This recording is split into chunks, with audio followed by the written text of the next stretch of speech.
வணக்கம். ஜானாஸ் குக்கிங்கில் உங்களை வரவேற்கிறதுல மிக்க மகிழ்ச்சிங்க. இன்றைக்கி நம்ம ஒரு ஸ்வீட் பார்க்க போகிறோம். அதிரசம் தாங்க. அதிரசத்துக்கு நான் இன்றைக்கி கொஞ்சம் வித்தியாசமாக இந்த சிவப்பு அரிசி கொஞ்சம் எள்ளு இந்த ரெண்டும் சேர்த்து செய்ய போகிறேன். சாதாரணமாகவும் செய்யலாம், சிவப்பரிசி சேர்த்தும் செய்யலாம். சிவப்பரிசி சேர்த்து செய்யும்போது நல்லா ரொம்ப சாஃப்டாக நல்லா டேஸ்ட்டாக நல்லாயிருக்கும். இப்போ எப்படி செய்யலாங்கிறத நம்ம பார்க்கலாம். இதுக்கு நான் 1 கப்பு சிவப்பரிசியும் சேர்த்து 1 கப்பு அரிசி எடுத்திருக்கேன். 3/4 கப்பு வெல்லம் எடுத்திருக்கேன். எள்ளு கொஞ்சம் கருப்பு எள்ளு தான் இதுக்கு நல்லா டேஸ்ட்டாக இருக்கும். வெள்ளை எள்ளு அவ்வளோ டேஸ்ட்டாக இருக்காது. கருப்பு எள்ளு ஒரு 3 ஸ்பூன் எடுத்திருக்கேன். ஏலக்காயும் சுக்கும் எடுத்திருக்கேன். கொஞ்சமாக நெய் மாவில் சேர்க்குறதுக்கு. அப்புறம் சுடுறதுக்கு எண்ணெய், நம்ம விருப்பப்பட்ட எண்ணெய் இது வேணால், ரீஃபண்ட் ஆயில் இது வேணால். கடலை எண்ணெயில் செய்யும்போது கொஞ்சம் அந்த வாசனை ஒரு மாதிரி வித்தியாசமாக இருக்குது, சாப்பிட முடியலை. ஸோ முறுக்கு அந்த மாதிரினா கூட ஒன்றும் தெரியல. அதிரசத்துக்கு ரீஃபைண்ட் ஆயில் தான் நல்லாயிருக்கு. நான் அதில் தான் இன்றைக்கி செய்ய போகிறேன். இந்த அரிசி புட்டு மாவெல்லாம் தயார் பண்ணுவாங்க, அந்த அரிசி. ஸோ இது கவுனி அரிசி இல்லை, நல்லா பார்த்துக்கோங்க. சிவப்பரிசி, பச்சரிசி இதையும் சேர்த்து நம்ம ஊற வச்சிடலாம். முதல்ல 2-3 தடவை நல்லா கழுவிட்டு அரிசியை நம்ம ஊற வைக்க போகிறோம். ஊற வச்சுட்டு நம்ம துணியில் காய வச்சு அதுக்கப்புறம் எப்படி மாவாக்கிறதுங்கிறத நம்ம பார்க்கலாம். அரிசி நல்லா ஒரு 2 மணி நேரம் நல்லா ஊறிடுச்சு. தண்ணியை நல்லா வடிச்சிட்டேன். இப்போ இந்த கிளாத்தில் நம்ம போட்டுக்கலாம், காட்டன் கிளாத்தில்.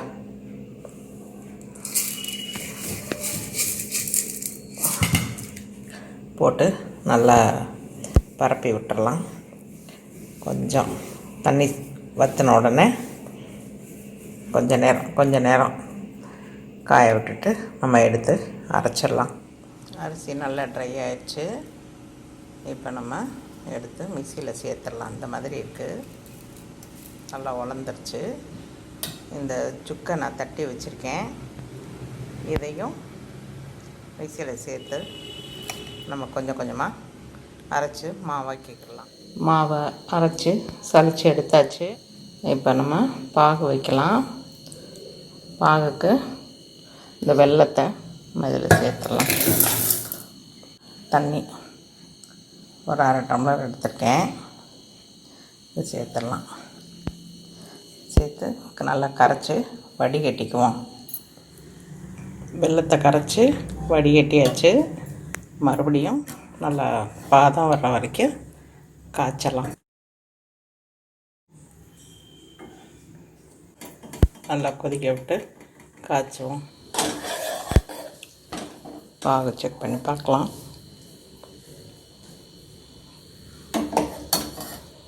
இந்த மாதிரி நிற்கணும். இதுதான் கரெக்டான பதம். இப்போ நம்ம எடுத்து மாவில் சேர்த்துடலாம். இப்போ கொஞ்சம் கொஞ்சமாக நம்ம ஊற்றி கிளறி மாவை பிசைஞ்சிடலாம். பாகு ஊற்றி நல்லா மாவை கிளறியாச்சு. நம்ம இப்போ அந்த எள்ளை சேர்த்துடலாம். எள்ளை சேர்த்து நல்லா கிண்டி விட்டுறலாம். எள்ளையும் சேர்த்தாச்சு. இப்போ கொஞ்சமாக நெய், சும்மா கொஞ்சம் போகும். இந்த நெய்யும் நம்ம சேர்த்து நல்லா கலந்து மூடி வச்சிடலாம். ஒரு நாள் மாவு நல்லா ஊறட்டும், அப்புறமா நம்ம சொல்கிறத எப்படிங்கிறத பார்க்கலாம். மாவு தயார் பண்ணி வச்சு ஒரு நாள் ஆயிடுச்சு. இப்போ எப்படி இருக்குன்னு பார்க்கலாம். இந்த மாதிரி நல்லா செட் ஆகிருக்கு. இப்போ நம்ம இதை எடுத்து சுடுறதுக்கு ரெடி பண்ணிடலாம். இந்த மாதிரி நல்லா இருக்குது. இந்த மாதிரி இருக்கு மாவு. இப்போ நம்ம உருட்டி சுடுறதுக்கு தயார் பண்ணிடலாம். கையில் ஒட்டாமல் நல்லா வந்திருக்கு. இந்த மாதிரி அதிரசத்தை தட்டி வச்சுருக்கேன். இந்த மாதிரி ஈவனாக உருண்டை போட்டு வச்சுக்கோங்க. கீழே ஒரு பேப்பர் வச்சுட்டு தட்டினோன்னாக்கா கீழே படுற நெய், எண்ணெய் இதுலேயும் படாமல் இருக்கும். அடுப்பு மடையை நம்ம ஈஸியாக க்ளீன் பண்ணிக்கலாம். இதை நம்ம அப்படியே எடுத்து போட்டுடலாம் அந்த பேப்பரை. இப்போ எண்ணெய் காஞ்சிருச்சு. நம்ம அடுப்பை கொஞ்சம் சிம்மில் வச்சுக்கலாம். வச்சுட்டு இப்போ நம்ம ஒன்றா எடுத்து நம்ம போட்டுடலாம். ஒன்று மேலே வந்த உடனே இன்னொன்று போடணும். எப்போவுமே எண்ணெய் காஞ்ச உடனே நம்ம அடுப்பை வந்து சிம்மில் வச்சுக்கலாம்.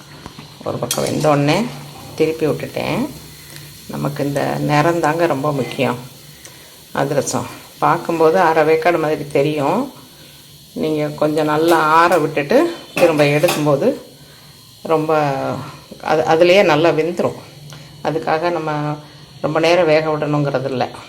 அந்த நிறத்தை பார்த்துட்டு நீங்கள் எடுத்துருங்க. அதிரசம் சிவப்பரிசி எள் அதிரசம் தயாராகிடுச்சுங்க. இந்த மாதிரி செஞ்சு சாப்பிட்டு பார்த்துட்டு உங்களோட கமெண்ட்ஸ் எல்லாம் எனக்கு போஸ்ட் பண்ணுங்கள். மறுபடியும் நான் இன்னொரு ரெசிப்பியில் உங்களை சந்திக்கிறேன். நன்றி, வணக்கம்.